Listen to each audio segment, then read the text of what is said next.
एक बार की बात है, भगवान बुद्ध अपने शिष्यों के साथ एक घने जंगल के रास्ते से जा रहे थे।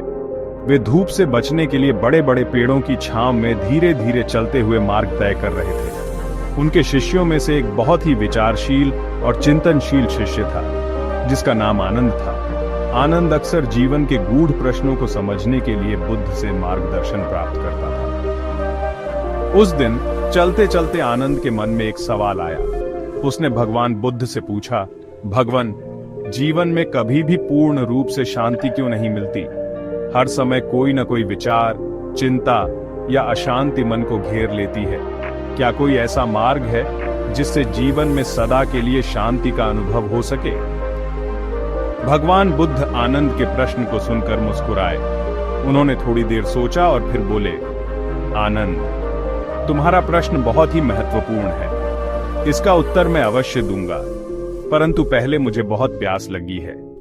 क्या तुम मेरे लिए थोड़ा जल लेकर आ सकते हो? आनंद ने सहर्ष हामी भरी और पानी की खोज में चल पड़ा।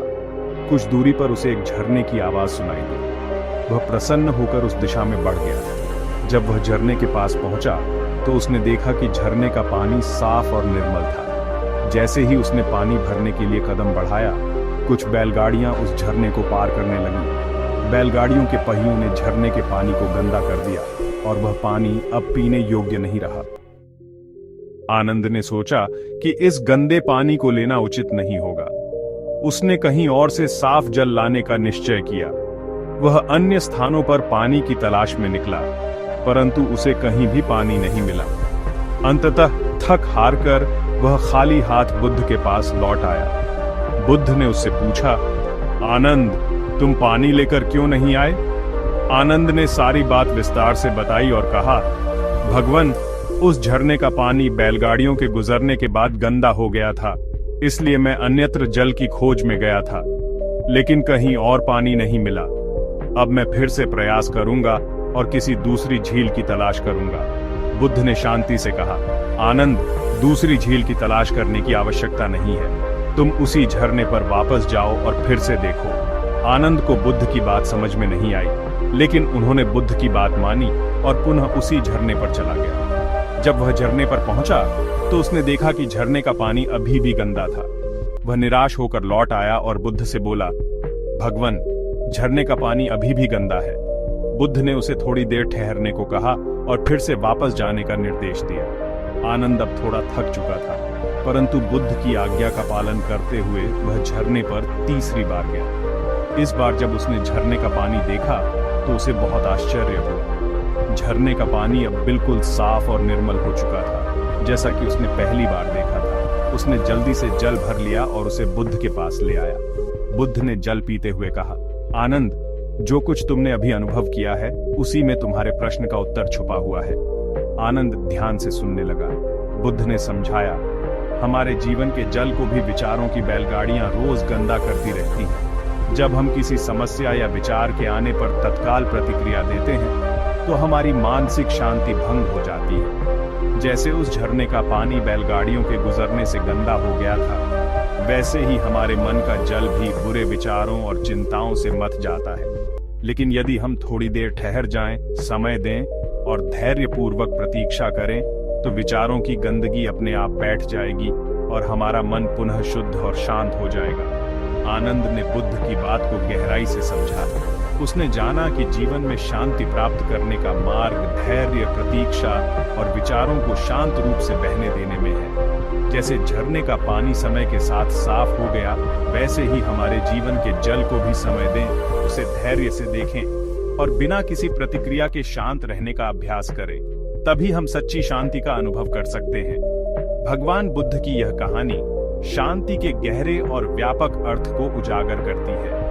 शांति केवल बाहरी परिस्थितियों पर निर्भर नहीं करती, बल्कि यह एक आंतरिक स्थिति है जो हमारे मन और विचारों से उत्पन्न होती है। जब हम अपनी मानसिकता को समझने और उसे नियंत्रित करने का प्रयास करते हैं तो हम शांति की वास्तविक अनुभूति कर सकते हैं। शांति का अर्थ और महत्व। शांति का अर्थ केवल बाहरी संघर्ष या समस्याओं का अभाव नहीं है। शांति का वास्तविक अर्थ है अंदरूनी संतुलन, जहां हमारे विचार और भावनाएं स्थिर और सजीव होती हैं। यह वह अवस्था है जहां हम बाहरी परिस्थितियों के बावजूद मानसिक और भावनात्मक रूप से स्थिर रहते हैं। यह एक गहरी संतुष्टि की अवस्था है जहां हम जीवन की कठिनाइयों का सामना धैर्य और समझदारी से करते हैं। शांति की खोज हमारी जीवन शैली, विचारों और भावनाओं का उतार चढ़ाव हमारे भीतर अशांति पैदा कर सकता है। जैसे भगवान बुद्ध ने कहा, हमारे जीवन का जल हमारे विचारों की बैलगाड़ियों से गंदा हो जाता है। यही कारण है कि हमें अपने विचारों को शांत करने की आवश्यकता है। विचार आते हैं और जाते हैं, लेकिन यदि हम उनके पीछे भागते रहते हैं तो हम कभी भी स्थायी शांति नहीं पा सकते। हमें विचारों को आने और जाने देना चाहिए, जैसे झरने का पानी गंदा होने के बाद समय के साथ साफ हो जाता है। शांति की साधना, शांति की प्राप्ति के लिए हमें कुछ महत्वपूर्ण कदम उठाने होंगे। स्वचिंतन और आत्मनिरीक्षण, अपनी भावनाओं और विचारों का अवलोकन करना और समझना कि कौन से विचार हमें अशांति की ओर ले जाते हैं। जब हम अपने भीतर की अशांति के स्रोतों को पहचानते हैं तो हम उन्हें ठीक करने के लिए प्रयास कर सकते हैं। धैर्य और प्रतीक्षा, जब भी हम अशांति महसूस करते हैं तो तुरंत प्रतिक्रिया देने से बचें। थोड़ा समय लें, विचारों को शांत होने दें और फिर किसी निष्कर्ष पर पहुंचें। यह धैर्य हमें स्थायी शांति की ओर ले जाएगा। विचारों का नियंत्रण, हमारे विचार हमारे जीवन की दिशा तय करते हैं।